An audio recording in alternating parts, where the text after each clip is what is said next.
അടുത്ത ക്രിയ എന്ന് വെച്ചാൽ നമ്മൾ ഈ ജുഹും സ്രൂവും തുടച്ചു വെക്കുന്ന ക്രിയക്കകത്ത് നമ്മൾ ചില സമ്പ്രദായ പ്രകാരം തുടച്ച് നേരെ നമ്മൾ ഈ വീശുവാളിനോടുകൂടി ഇതിന്റെ അരിസ്ഥലത്തേക്ക് സ്ഥാനത്തിൽ തന്നെ ഇങ്ങനെ വെക്കും.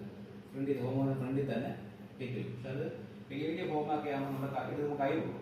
അപ്പം അതിനേക്കാളും തന്നെ നമ്മൾ തുടച്ച് വെക്കാനായിട്ട് നമ്മൾ ചെറിയൊരു ചമത പീസ് നമ്മുടെ ഹോമകുണ്ടത്തിന്റെ തെക്ക് വശത്തായിട്ട് ഇങ്ങനെ വെക്കുക. ചെറിയൊരു ചമത പീസ് അതേലോട്ട് വെക്കുക. നമുക്ക് എടുക്കാനും എളുപ്പമാണ്.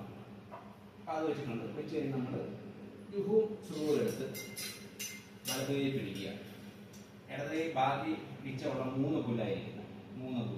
3 പുല്ലിന്റെ കെട്ടടിച്ച് കളഞ്ഞ് നമ്മൾ പിടിക്കുക. നമ്മൾ ഈ 2 പുല്ല് ഒന്ന് കാച്ച് സ്രൂവം ആദ്യം വെക്കുന്ന. അപ്പൊ ജുഹു എടുത്ത് നിലത്ത് വിടാതെ മലത്തി വെക്കുക.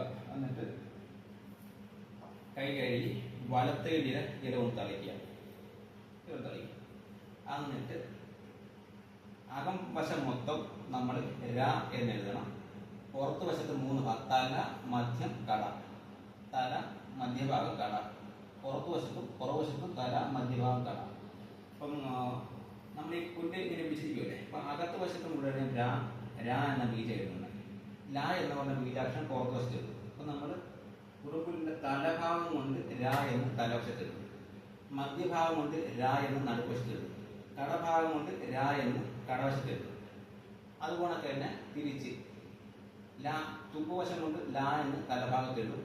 മധ്യഭാഗം കൊണ്ട് മധ്യവശത്ത് എഴുതും. കടഭാഗം കൊണ്ട് ല കടവശത്ത് എഴുതും. എന്നിട്ട് കുറുമ്പുല്ല് ഇടത് കൈ പിടിച്ച് കൈ നനച്ച് വലത് കൈയിലെ ജലം തളിച്ച് തളിച്ച് കമഴ്ത്തി കാച്ചി നമ്മൾ മലർത്തി വെക്കുക. ഈ നമ്മൾ വെച്ച് ചമയുടെ ഫ്രണ്ടിൽ വെക്കുക. ഇവിടെ വെച്ചാലും തെറ്റൊന്നുമില്ല. കൈ കൊള്ളാൻ ചാൻസ് ഉണ്ടാകുന്നത്. അത് കഴിഞ്ഞിട്ട് വീണ്ടും ജുഹു എടുക്കുക. ജുഹു അതുപോലെ തന്നെ ആദ്യം ഒന്ന് തളിച്ച് കഴിഞ്ഞിട്ട് എഴുതുക. കൈമാറ്റി പിടിക്കുക. എഴുതുക. വലത് കൈയിലെ ജലം മലർത്തി തളിക്കുക, കമഴ്ത്തി കാച്ചുക, മലർത്തി വെക്കുക. അത് കഴിഞ്ഞ് പിന്നെ ഇത് വലത് കൈയിലെ ജലം തളിച്ച് പൊട്ടിച്ച് അഗ്നിയിലോട്ട് ഇടുക.